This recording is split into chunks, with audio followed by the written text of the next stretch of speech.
Hello and welcome to What on Earth, the podcast of the Environmental Investigation Agency, or EIA.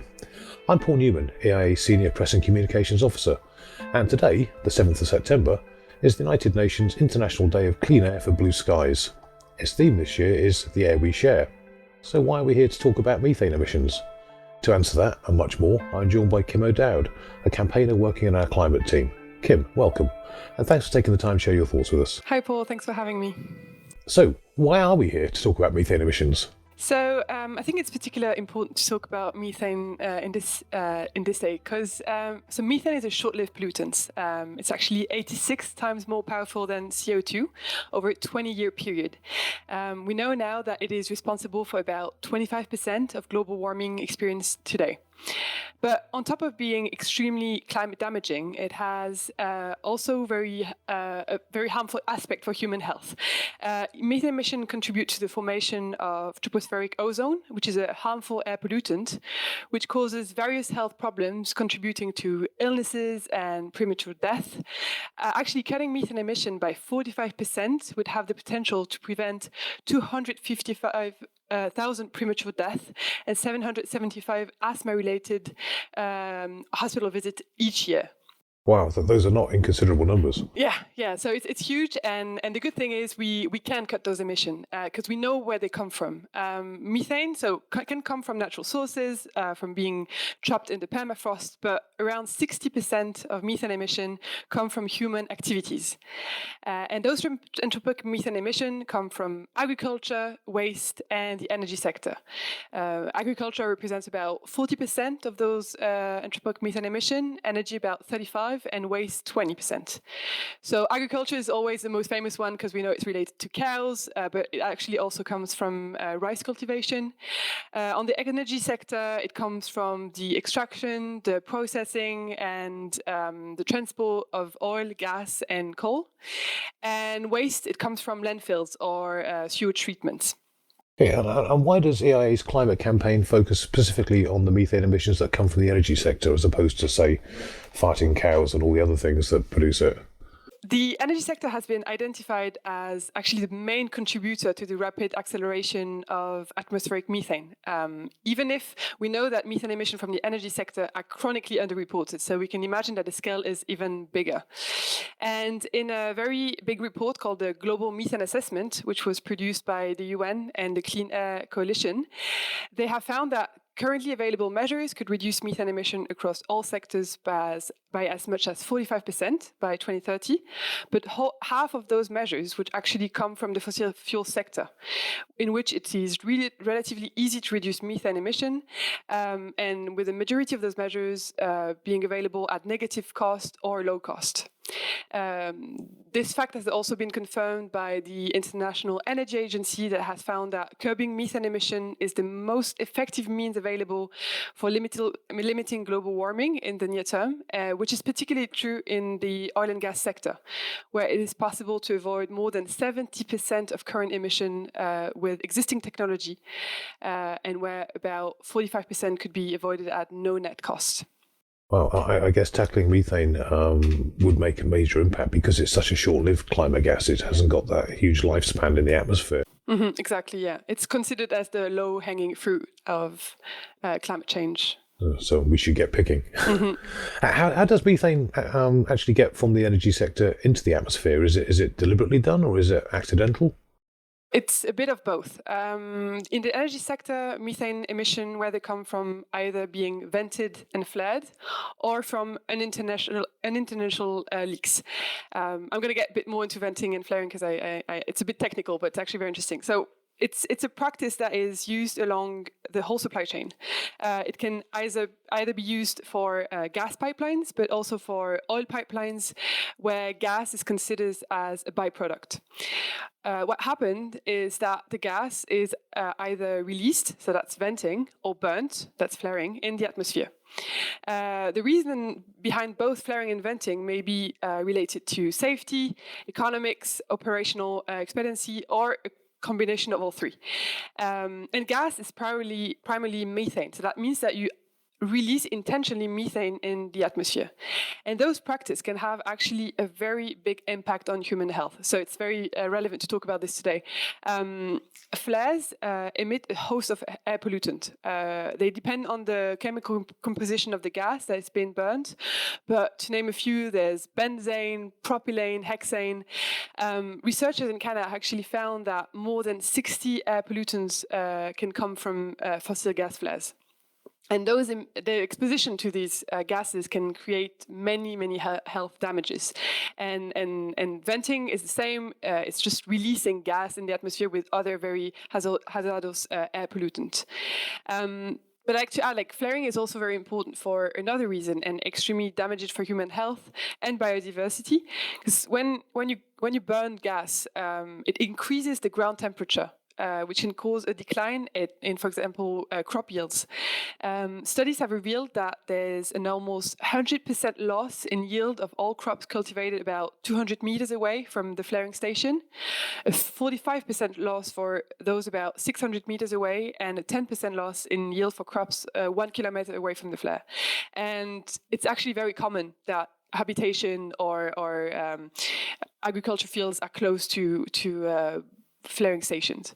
The other thing that it can create is heat stroke. That's particularly true in countries where temperatures are already very high, such as Nigeria, which is a very important oil and gas producer. And this is due to the heat actually given off by the burning fossil fuel itself, the bitumen exactly. burning. Yeah.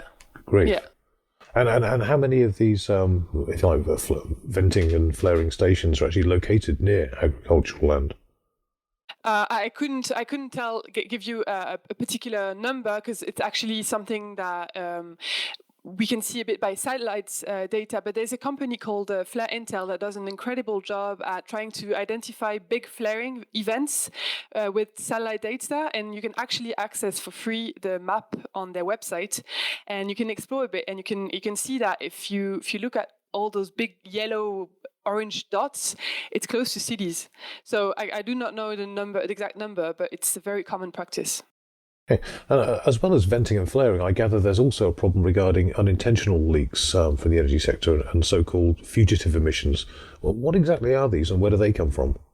So that second source of methane from oil and gas is basically unintentional leaks. So what happens is on pipelines or on LNG terminals or from wells and mines, them being active or closed or abandoned, there's going to be leaks. It's going to be holes on the pipeline. It's going to be something that's not properly fixed. And these happen absolutely everywhere in the world, because the world is covered, unfortunately, with oil and gas pipelines.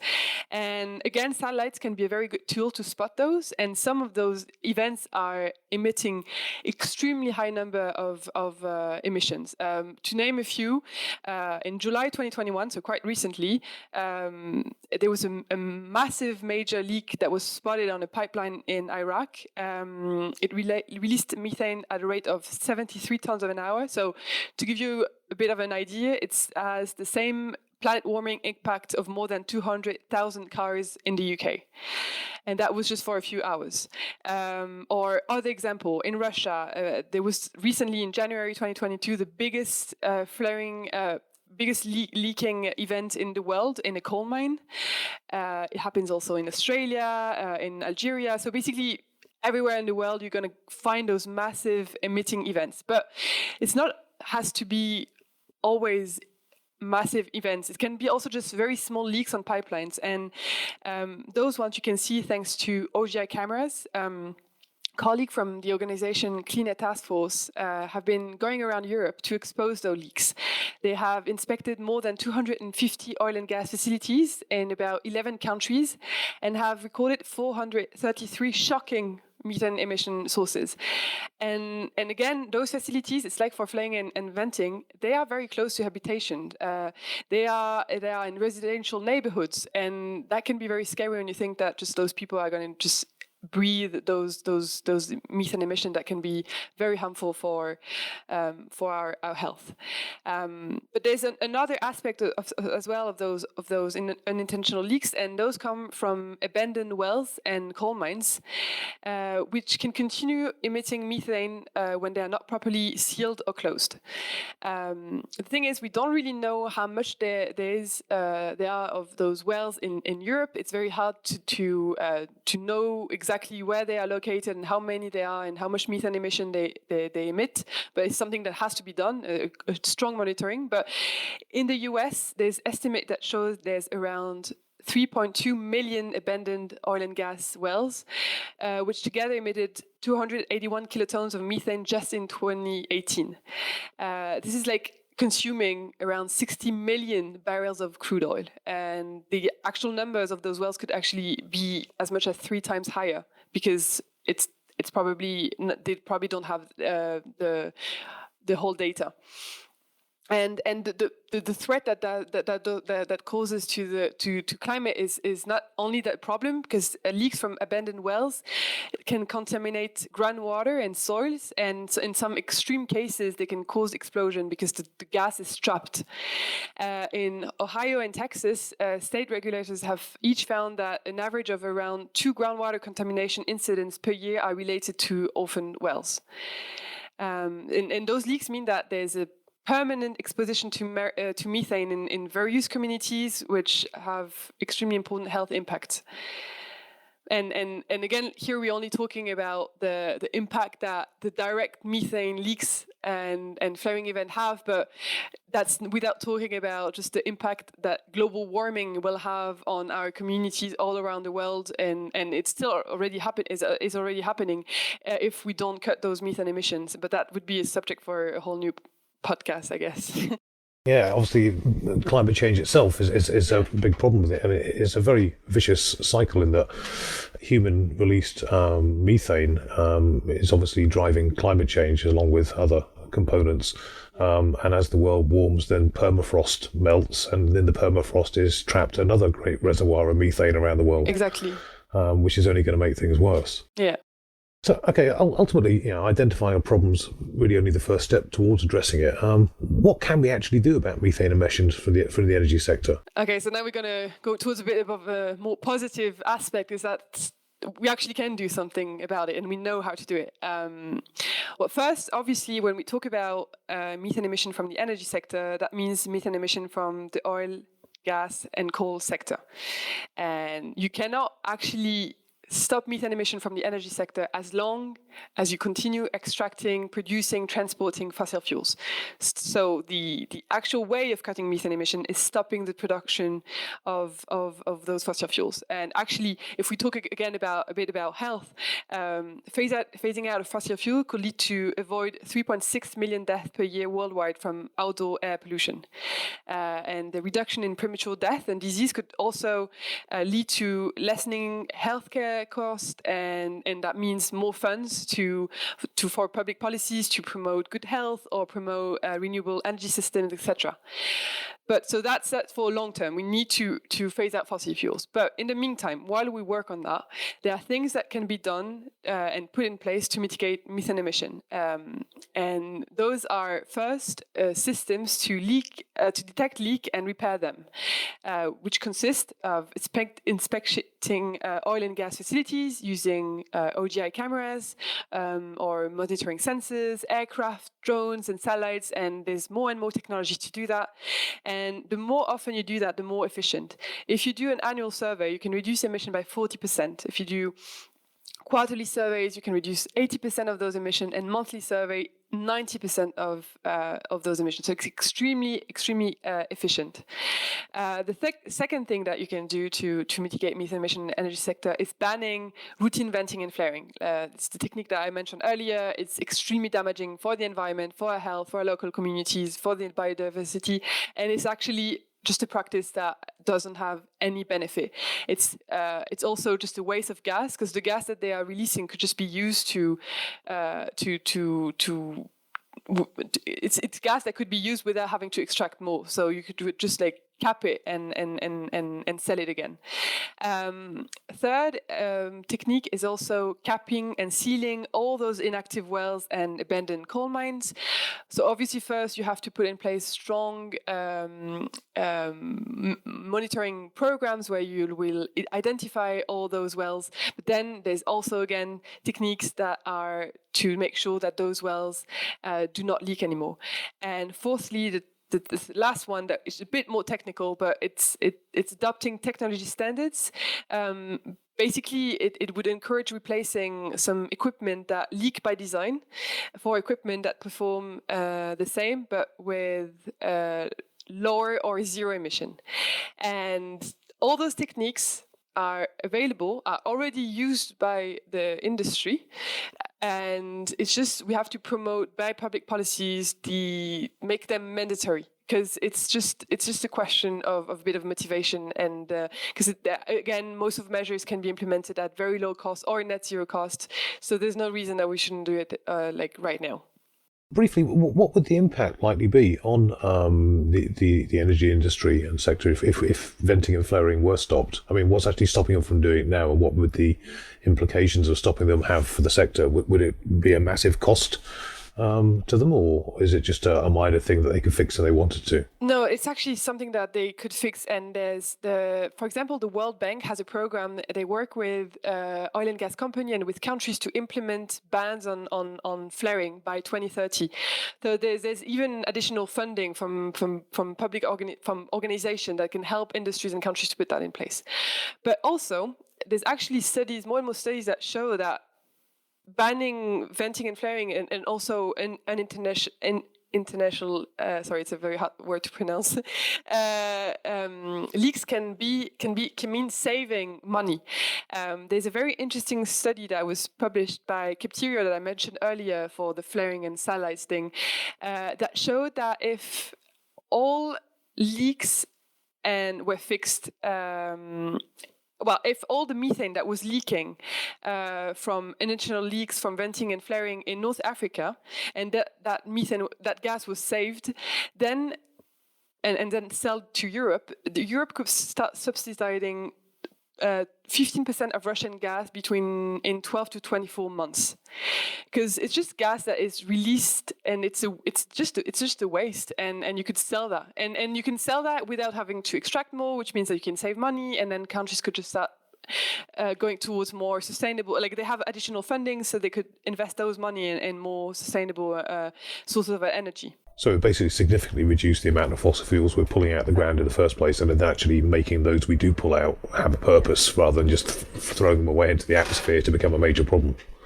Okay, in EIA's climate campaign, what's been the focus of your work so far, and what do you anticipate as the next thing we're going to focus on? So right now we are very focused on the EU methane regulation. So in December 2021, the European Commission released a text called the EU methane regulation in the energy sector, which puts in place a framework on monitoring, reporting and verification, leak detection and repair, bans on routine venting and flaring, capping and sealing all. Well, so basically the measures that I was talking about earlier in Europe. But the problem is, and that's really the big flaw of this regulation, is that the text only takes into account the gas, oil, and coal that is produced within the EU and the pipelines that are within the EU. But the problem is that the EU imports over 97% of the oil, 90% of the gas, and 70% of the coal it consumes, which means that most of methane emission associated with EU consumption are emitted long before reaching EU borders. Actually, the EU imports over half of all globally traded fossil gas, which means that they are big driver of methane emission in this sector. So what we are working on right now, and the text right now is being discussed by the Council and the European Parliament, is to make sure that this regulation, this framework, is applied on the whole supply chain, including on imports.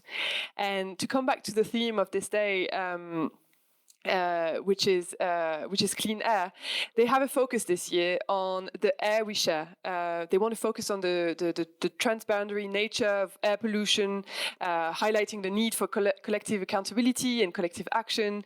And I think it's very relevant when we talk about this EU methane regulation, because the EU has to take a responsibility for the methane emission that emitted before reaching the EU's border, but that are caused by EU's demand. So that's our focus. We can't just accept the supply chain being a fault and then just fix it when it gets to us. We need to make sure it's upstreamed. Exactly, upstream, yeah. And also we are focused, especially with COP coming up in a few months, on the international side. At last COP, there was the announcement of the Global Methane Pledge, which is a voluntary initiative for countries to globally reduce methane emission by 30%. And we are looking to make this Global Methane Pledge turn into something that would be more binding, with national action planned. So this is in the process as well, because methane should really be a priority for all policymakers, because it's one of the very efficient way of making sure that we stay within 1.5. And finally, what about other short-lived pollutants, such as hydrofluorocarbons, more commonly known by the shortened version of HFCs, which are another focus of our climate campaign? Do they also constitute a threat to human life? Yeah, completely. So actually, so you mentioned HFCs. That's very relevant when we talk about health. Because right now we are seeing a huge rise in the use of ACs, air conditioners, worldwide, with an estimated 5.6 billion to be used by 2050. That is one AC unit sold every 10 seconds for the next 30 years. And in order to cool your house or office, the hot air extracted by the AC unit has to go somewhere. And it's vented outside the buildings, creating what's known as heat island effect. Build-up cities with lots of AC units running can have temperature up to 12 degrees higher than surrounding more rural areas. This higher temperature in cities also mean that the demand for AC in cities become even higher as a result. So it's just an infinite loop. Increased demand for AC means increased power plant emission to run them, and that means increased carbon pollution. And while AC worsen air quality, their cousin, the heat pump can actually reduce air pollution. This is because they are replacing gas boilers with produced nitrogen dioxide, which is an air pollutant linked to tens of thousands of early death a year in the UK. Heat pumps are driven by electricity, so there's no combustion and therefore no point of use in nitrogen dioxide or sulfur dioxide emission. However, right now, many heat pumps on the market run on HFCs, which are extremely damaging for the climate. So opting for a natural refrigerant heat pump will protect air quality and the climate. As climate-damaging HFCs are being phased down worldwide, the large chemical manufacturing companies are replacing them with a new family of synthetic refrigerants, which have a lower global warming impact than HFCs, but have potentially worrying health impact for people and the planet. They produce chemicals which are called PFAS, which are persistent, bioaccumulative, and toxic, and are being found in bodies of water, in food, in drinking water, and also even in human blood. PFAS contaminate groundwater, surface water, and soil. And actually, a recent study from the University of Stockholm found that rainwater almost everywhere on Earth is unsafe to drink due to the presence of these chemicals. So ending the use of all these harmful synthetic refrigerants by switching to natural refrigerants or systems with no refrigerants can have great benefit for the health of people, for ecosystems, and for the planet. The global phase-out of CFCs under the Montreal Protocol has resulted in an estimate of $1.8 trillion in health benefit through the avoidance of skin cancer and $46 billion in avoided damages to agriculture, fisheries, and materials between 1987 and 260. It's massive. Something we really have to get on top of as well, because obviously as the world gets incrementally hotter each year, the demand for air conditioning is only going to keep spiraling. So we've got to fix that as soon as possible, don't we? completely. Okay, Kim, thank you very much indeed for joining us today. It's been a pleasure. If you've enjoyed listening to this podcast, please watch this space for future episodes and check out our website at eia-international.org to find out more about our work. Thank you for joining us, and wherever you are, stay safe out there.